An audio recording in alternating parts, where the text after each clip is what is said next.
Buenas noches.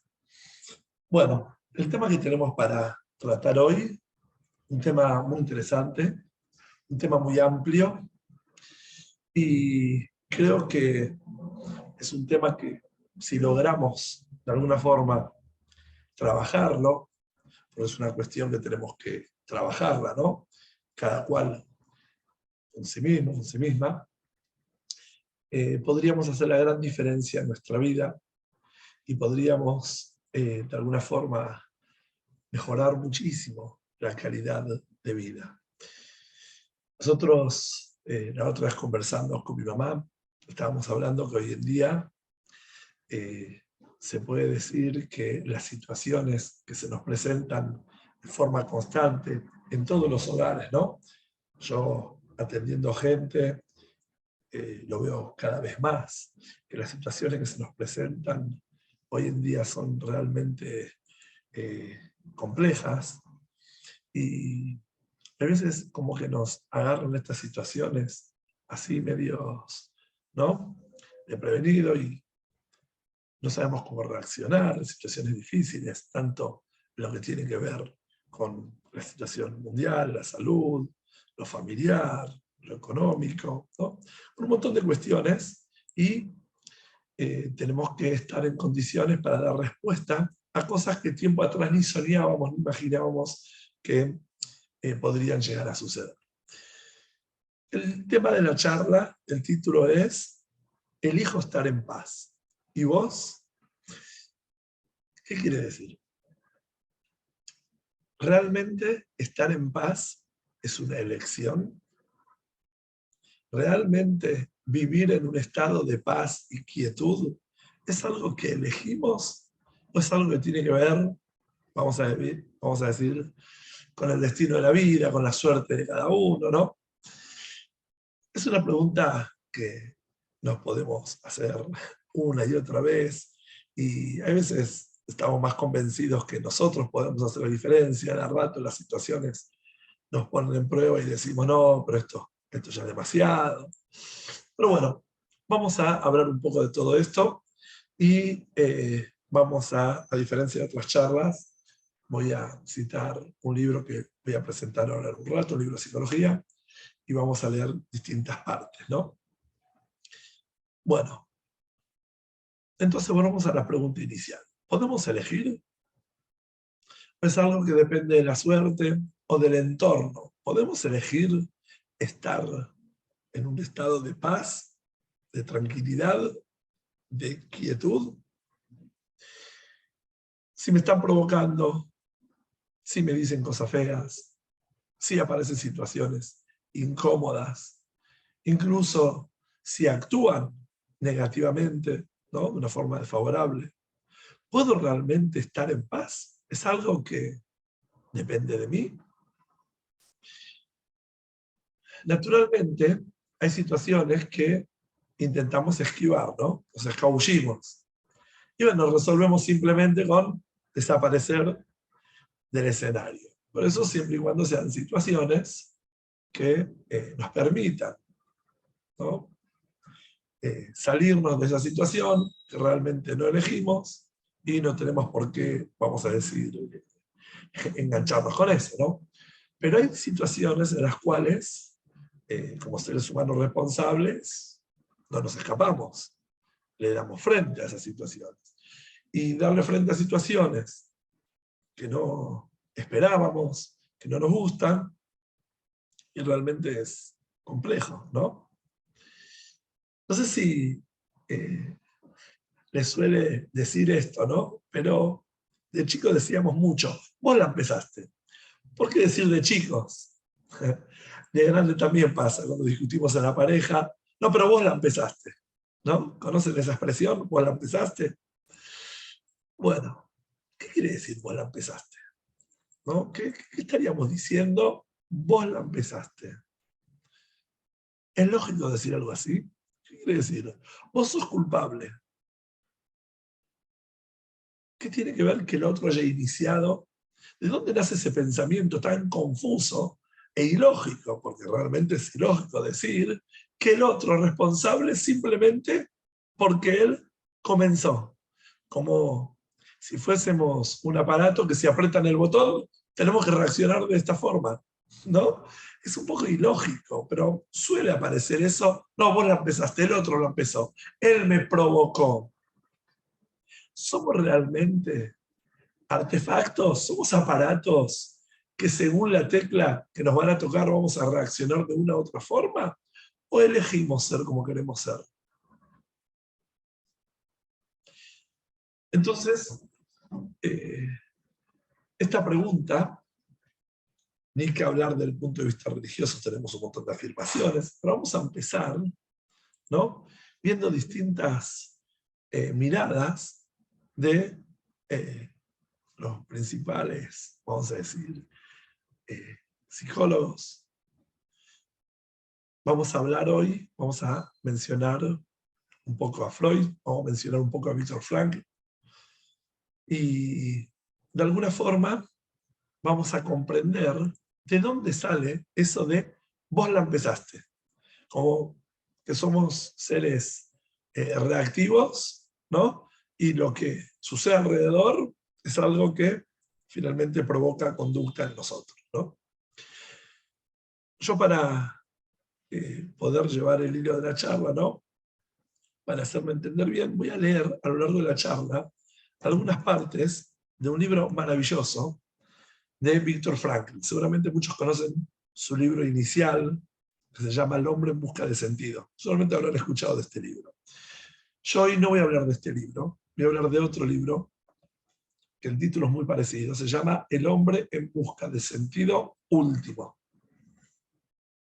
Creo que ahí lo están viendo bien.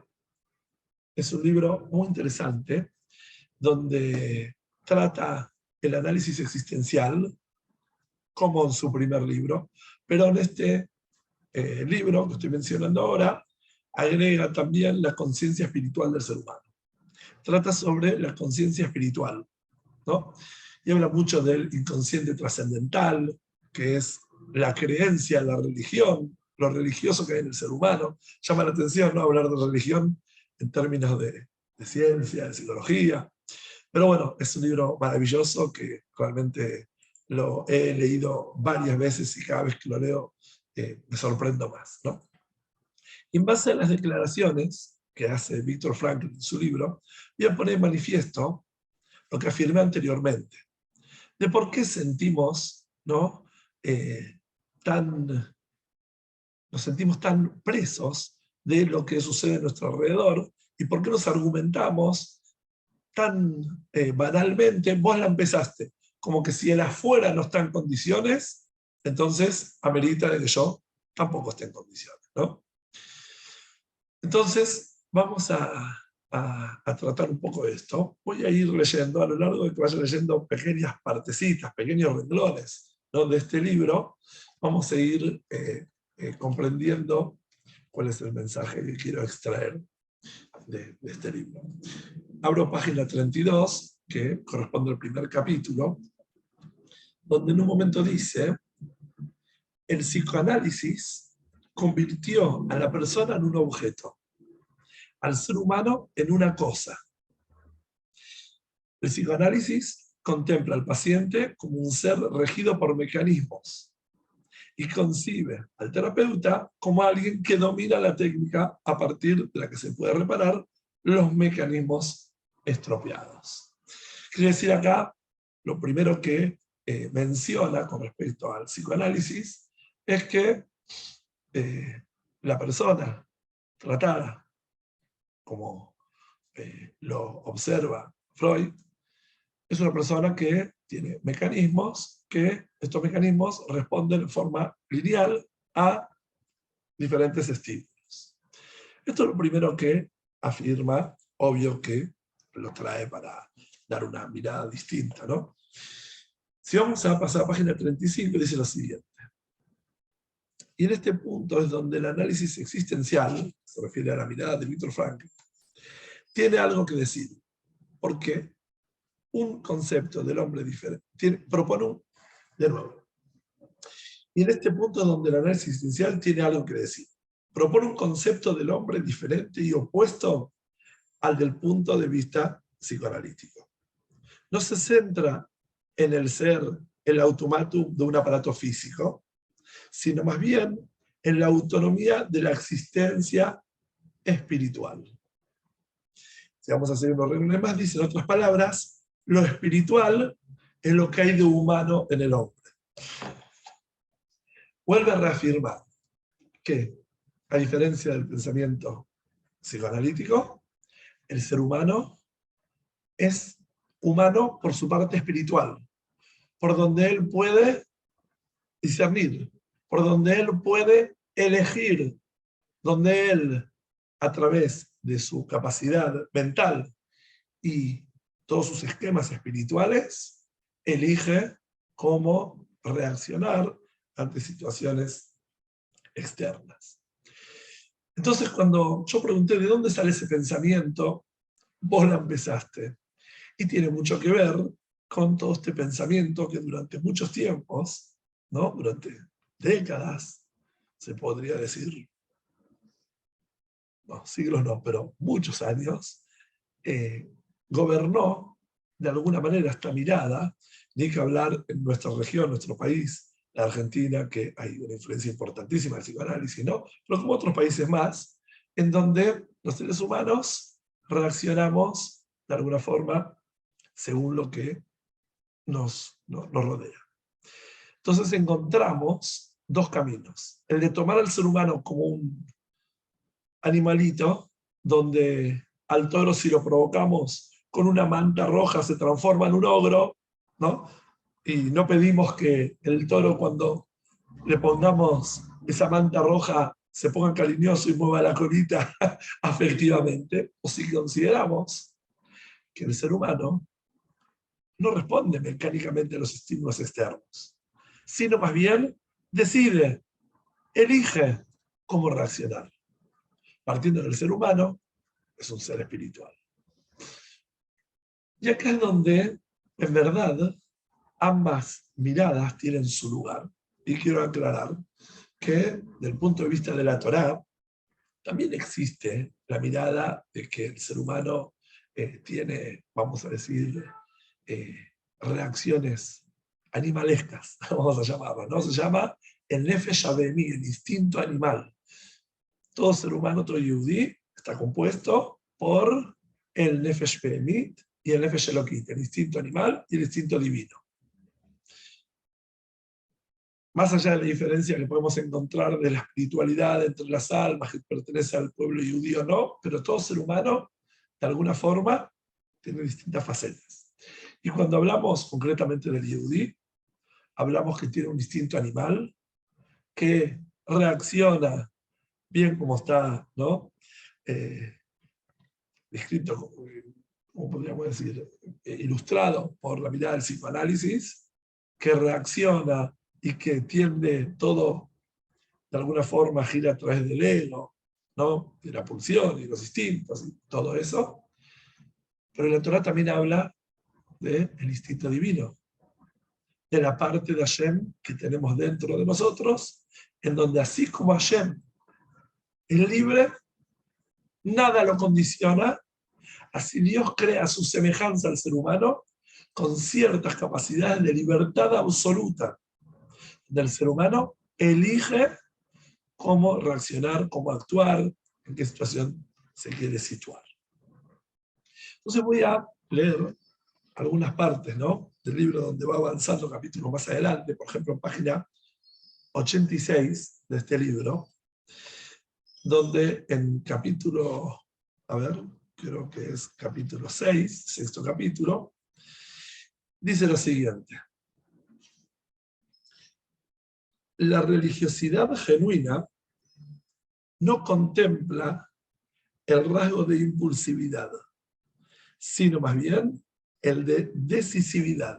Decisividad de decidir. De nuevo, la religiosidad genuina no contempla el rasgo de impulsividad, ¿no? No somos seres impulsivos que porque sucedió determinada cosa reacciono, sino más bien el de decisividad, donde decidimos. Más aún, la religiosidad se mantiene con su decisividad y fracasa con su impulsividad. Como diciendo, si contemplás la religión como algo real, entonces tiene éxito en donde decidimos, en donde se nos piden cosas, en donde tenemos que trascendernos. Pero fracasa la religión si la observamos como seres impulsivos nosotros, ¿no? Los que somos ordenados por la religión, porque impulsivamente no podemos elegir. La impulsividad es algo que toma control sobre nosotros. Y dice así, en una palabra, la religiosidad o es existencial o no es religiosidad. Es decir, las cosas son o de en serio o no de en serio. Si nos tomamos realmente la vida de la persona como seres libres que elegimos o como seres que respondemos mecánicamente, impulsivamente a lo que nos rodea. Voy a pasar unas páginas más. En este mismo capítulo, página 92, dice así.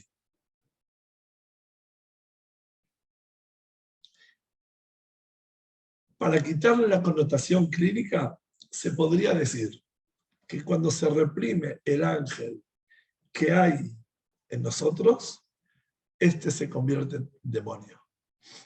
Quiere decir, si nosotros reprimimos al ángel, porque por naturaleza somos parte de Hashem, somos seres espirituales, y dentro nuestro hay características angelicales, espirituales, superiores a las demás especies, ¿no?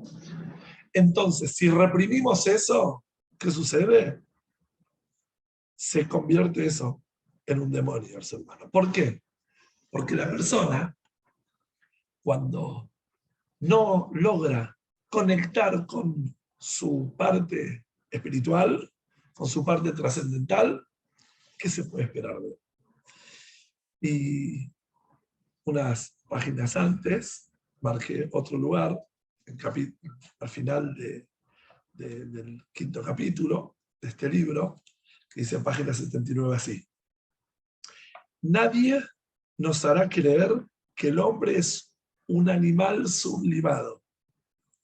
Una vez hayamos mostrado que dentro de cada hombre hay un ángel reprimido. Lo vuelvo a repetir. Cabe decir, dice, nadie nos hará creer que el hombre es un animal sublimado una vez que hayamos mostrado que dentro de cada hombre hay un ángel reprimido. Quiere decir, en línea general, no son los que vemos de los seres humanos, son más distintos, vamos a decir, animales. Somos más compulsivos, nos demostramos de ratos que somos reactivos a lo que sucede. Pero todo eso no es real. Todo eso no es real. ¿Qué quiere decir? Es una faceta externa. No es la verdadera identidad del ser humano.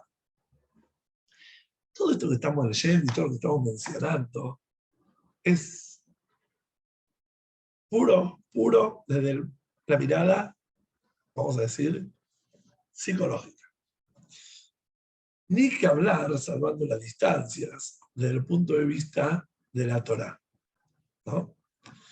El ser humano, desde el punto de vista de la Torá, es responsable de todo lo que hace, tanto en forma activa como en forma reactiva. En ningún lado de la Torá hay estrellitas, ¿no?, pequeñas donde dice, esta ley corresponde solo si en tu entorno no hay influencia negativa. O esta ley aplica solo cuando el entorno apoya. En ninguna. Ni en no robar, ni en no matar, ni en no dañar, ni en no hacer sufrir. No hay cláusulas, no hay letras chiquitas donde la Torá dice que depende de donde te encontrás. No. La responsabilidad, desde el punto de vista de la Torá, es absoluta. Y ahí es donde nos plantamos con esta situación, ¿no? Entonces, ¿cómo hacemos? Porque de rato sentimos que nos gustaría creer todo esto, ¿no? De rato nos gustaría manejar las situaciones de una forma prolija, de una forma premeditada. Pero cómo hacemos. Entonces vamos a hablar a continuación un poquitito del por qué reaccionamos como reaccionamos, para luego proporcionar herramientas conociéndonos un poco mejor, ¿no? Ya comentamos recién que partimos de una base errónea, como que el ser humano es limitado. Vamos a avanzar un poco más. De hecho, si nosotros prestamos atención, creamos situaciones según nuestras necesidades. Suele pasar que cuando estás mal, ¿no?, con vos misma, por alguna frustración personal o alguna frustración matrimonial, algo que no lograste que se dé en tu matrimonio, que decís, no me respetás, no me considerás, son todas frustraciones personales, porque de fondo, como decimos en otras charlas, no lograste que tu pareja te respete, no lograste que tu pareja te considere tanto, pero es una frustración personal, no lo lograste vos. Pero bueno, hay situaciones donde, de alguna forma, creamos situaciones tensas, ¿no? El clima tenso, creamos todo lo que no nos gusta, pero por algún motivo lo hacemos. Por ejemplo, le voy a contar algo que sucedió hace un tiempo. Me consulta una pareja por determinadas situaciones, ¿no?, que tienen conflictos, y me comenta algo muy particular. En un momento, el hombre me dice, mirá lo que sucedió.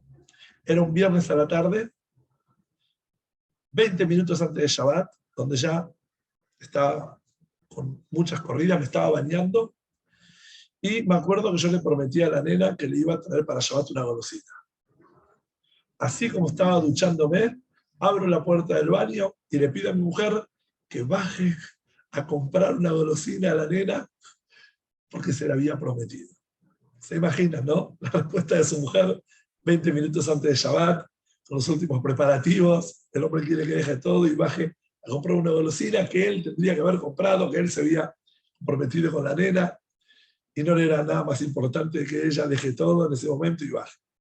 Se imaginan que la mujer le dijo, que no sé si le contestó, siguió, ¿no?, con sus preparativos, cosa que el hombre sale enojado de la ducha y le dice, cuando termina de bañarse, a su mujer que ella está todo el día ocupada en las cosas técnicas del hogar, que ella brinda servicios al hogar pero no amor, que se pasa trapeando y cocinando pero que ella no es afectiva. Le dice todo lo que no tenía que haber dicho, todo lo que en ningún momento, Hasu Shalom, se podría cruzar la mente de un ser humano, ¿no? Le dice, no te importa tu hija, no te importa que la ilusioné, va a sufrir y va a estar en Shabbat fastidiosa. Bueno, en un momento le pedí a la señora que nos deje un ratito, ¿no? Amigo del marido solo se consultorio. Yo le pregunté al marido por qué él necesitaba generar tensión. Me dice, ¿cómo? ¿A qué te referís? Digo, no, vos necesitaste generar tensión, porque creo que era más que claro que no iba en ese momento dejar todo. Creo que lo que pediste era realmente fuera de lugar, y vos sabías que estaba generando una situación tensa, y saliste y te agarraste ese argumento para decir cualquier barbaridad. Y bueno, me dice, pensándolo bien, ahora reflexionando, sí, yo estaba mal, había tenido un mal día. Pero él no podía ver eso. Lo ayudé a que él vea que lo que él estaba reclamando no tenía nada que ver con la falta de predisposición por parte de su mujer. Nada que ver. Todo lo que había dicho estaba fuera de lugar. Realmente, él después luego se disculpó y tratamos otros temas, ¿no?, que no viene al caso. Pero, ¿cuál es el punto central? Nosotros elegimos crear situaciones por necesidades personales, por situaciones, por lo que sea, creamos situaciones, ¿no? Y según la necesidad que vamos teniendo, vamos a crear algo positivo o negativo. Voy a mencionar una parte más de este libro, cuando vamos a ver en página 37 del libro, donde dice el autor así. Dice, pero así como el psicoanálisis, de lo que toma conciencia el hombre es su instinto, en el análisis existencial, o la logoterapia, la rama de Viktor Frankl, de lo que toma conciencia de lo espiritual o existencial, ya que solo desde el punto de vista de la espiritualidad o existencialidad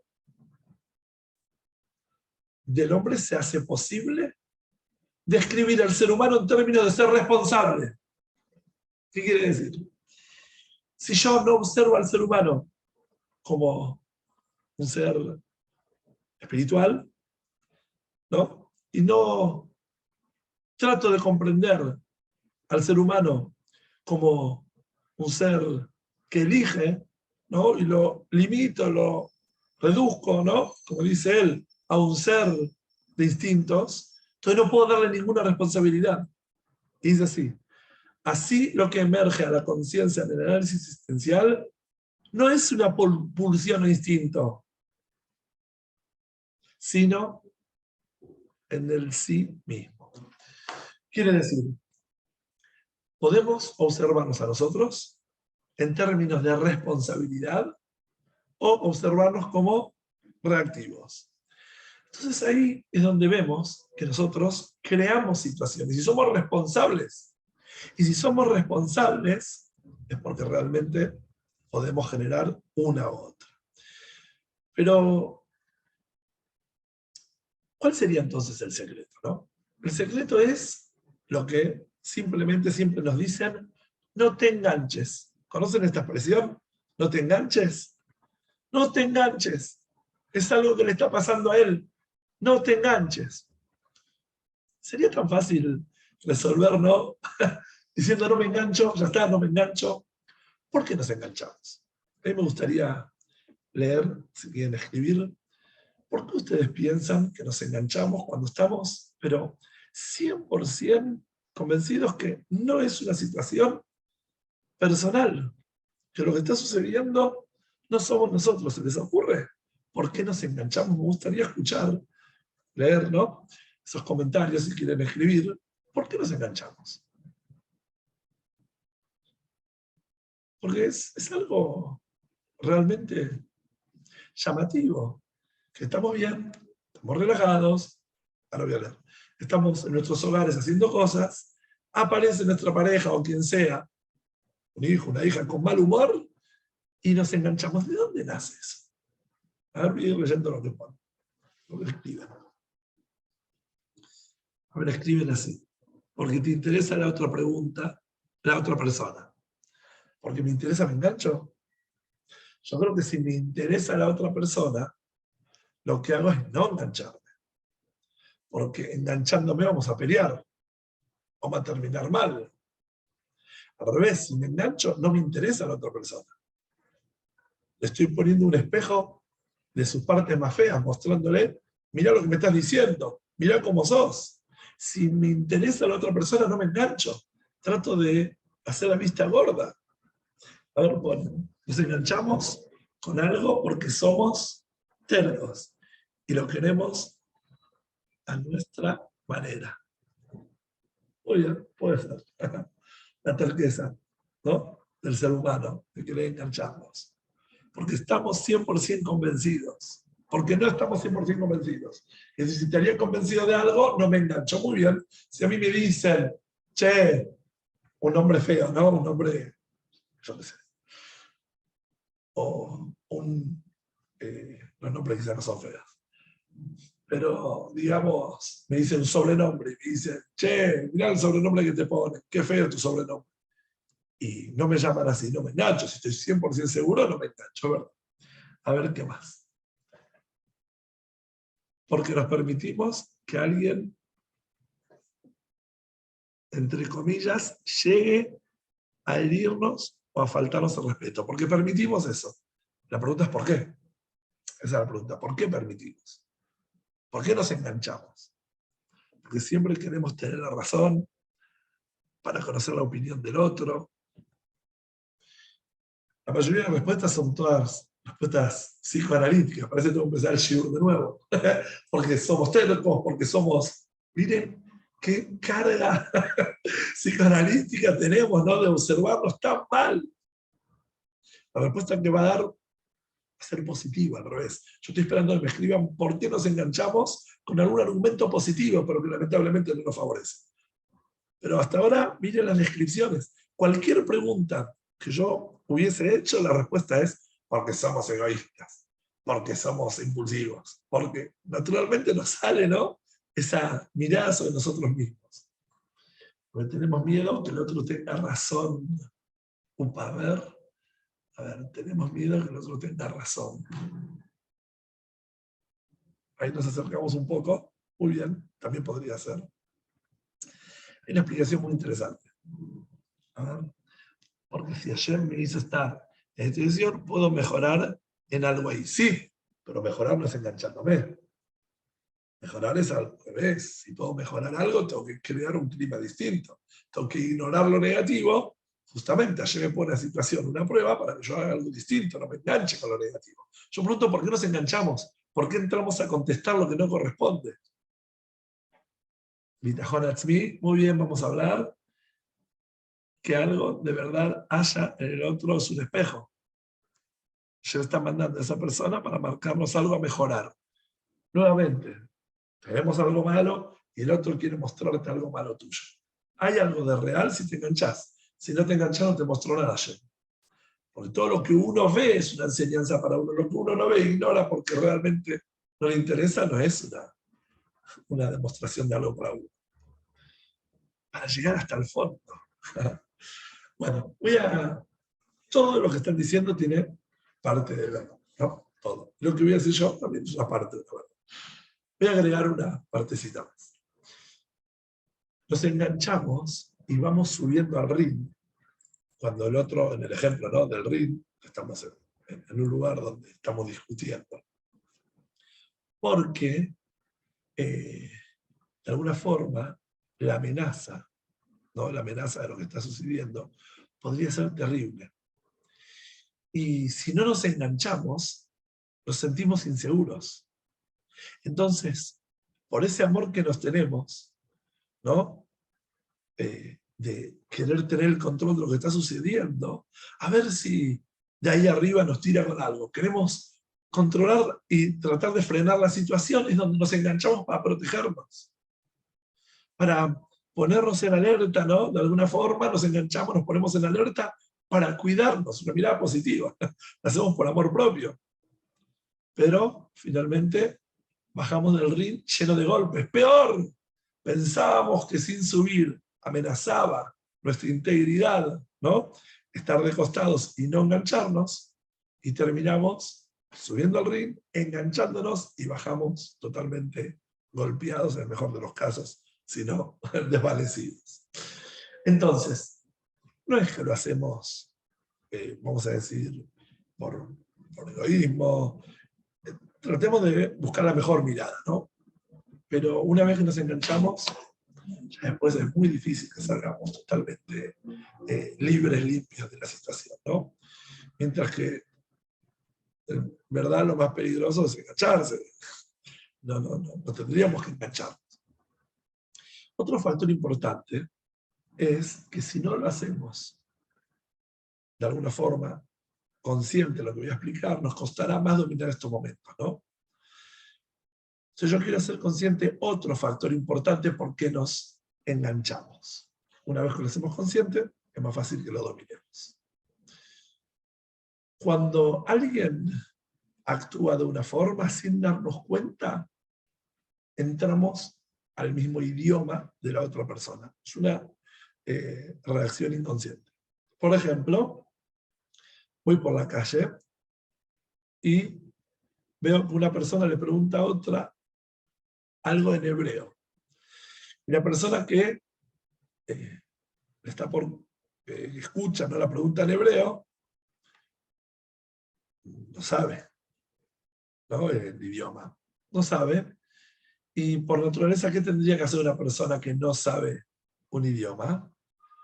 En su idioma decir, no entiendo, no, hebreo no, no entiendo. Por naturaleza, ¿qué hace el ser humano? Utiliza las pocas palabras que sabe en hebreo para decir ibrit, lo, ani, ibrit, lo, no, ani. Se engancha en el idioma del otro incluso cuando no tiene ninguna herramienta, pero intenta seguir de alguna forma el idioma de la otra persona. Es una reacción inconsciente que el ser humano se engancha. Por eso digo que es importante hacerlo consciente esto. Saber que es natural en el ser humano que nos enganchamos con el lenguaje del otro, aun cuando no dominamos ese idioma, ¿no? Realmente no nos corresponde. Lo sabemos, lo desconocemos, lo ignoramos. Entonces, lo mismo pasa cuando hay una persona que entra a casa o se nos cruza en el camino y de repente empieza a hablar de una forma despectiva sin darnos cuenta, como que nos compromete, y si no estamos muy advertidos, respondemos en el mismo idioma, ¿no? Y empezamos a defendernos. Es algo natural en la persona que responde, reacciona de la misma forma. Entonces, seamos conscientes de esto y veamos cuáles son las herramientas que necesitamos utilizar, voy a mencionar ahora algunas, para poder estar atentos a que van a aparecer situaciones en la vida que no nos gustan y vamos a tener capacidad para no engancharnos, para crear algo positivo, en el mejor de los casos, ¿no? Y simplemente salir adelante con esta prueba que ayer nos manda.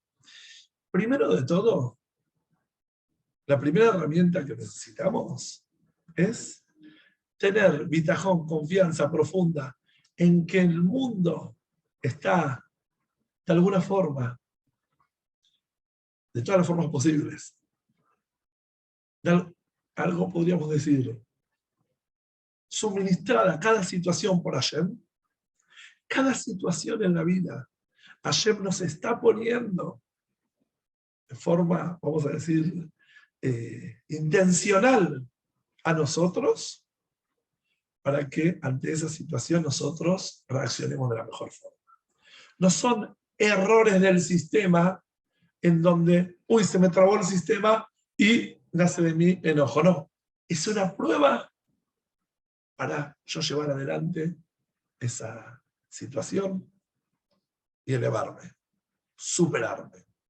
Le voy a contar una anécdota que muchos años atrás la conté, la voy a repetir. Había un hombre que fue del rabino, de su rebe, y le dijo: mire, yo soy una persona que sufro mucho de nerviosismo, soy una persona muy nerviosa. Y cuando hay una situación así, ¿no?, que me incomoda, no me puedo controlar, soy una persona muy nerviosa. Entonces el rabino le hace: pavada. Rabino, ¿cómo pavada? Le estoy diciendo que sufro mucho. Mi familia sufre porque yo soy una persona que salgo de control. Qué pavada, qué tontería. No le respondió nada. El hombre salió decepcionado. Va del rabino a decirle que sufre por sus reacciones, ¿no?, nerviosas. Y el rabino le responde: pavada. Pero había una intención atrás de esa reacción. El rabino fue del Gabay del Betagneset, el que invita a la Torá, el que da los honores a distintas personas, y él, como era el presidente de la institución, siempre se le daba la última lectura de la Torá, según esa costumbre, es la lectura más importante, donde concluye la perashá, ¿no?, la porción semanal. La lectura más importante, el maftir. Ese Shabbat le dijo al Shamosh, el Rebe: no le des esta porción de la Torá. Luego, cuando terminan el rezo y están por devolver la Torá a su lugar, hay una costumbre que se levanta la Torá, se la muestra, y los chicos visten la Torá. Si hay niños en el templo, se les enseña, como que al niño la Torá, que ellos vistan la Torá. Este Shabbat, dale al presidente de la institución que él vista la Torá, que él haga esto que hacen los chicos. No nada más no lo invites a la porción tan importante, al cabot que él merece, dale esto. Me dio que el Shamosh no sabía cómo tomar esto, ¿no? Pero bueno, otra vez se lo dice. Llega Shabbat, invita a otra persona, se hace todo un murmullo en el templo de todos están hablando de esta persona, porque no subió la Torá, qué error le dieron. Y luego cuando lo invitan a que él vista la Torá, ya era una carcajada, ya como que la gente no podía contener la risa de cómo esto que hacían los niños lo invita al presidente de la institución que lo haga. El hombre muy fríamente vistió la Torá, así, y volvió a su lugar. Cuando termina Shabbat, lo llama al Rebbe. A este hombre le dice, ¿te llamó la atención que no te invitaron a la Torá? Sí. ¿Te llamó la atención que te invitaron a vestir la Torá? Sí. ¿Y por qué no reaccionaste mal? Y Rabino, me di cuenta que me la estaban haciendo. Si ya no me invitaban a la Torá y después me di cuenta que yo no quería despreciar la Torá, fui, la vestí, la adorné, pero me di cuenta que me la estaban haciendo, me estaban poniendo en prueba. Él dice el Rabino, por eso te dije, qué pavada. Cada vez que te pones nervioso, tenés que darte cuenta que la vida es una prueba, te están poniendo en prueba. Y vos te la tomás en serio, qué tontería.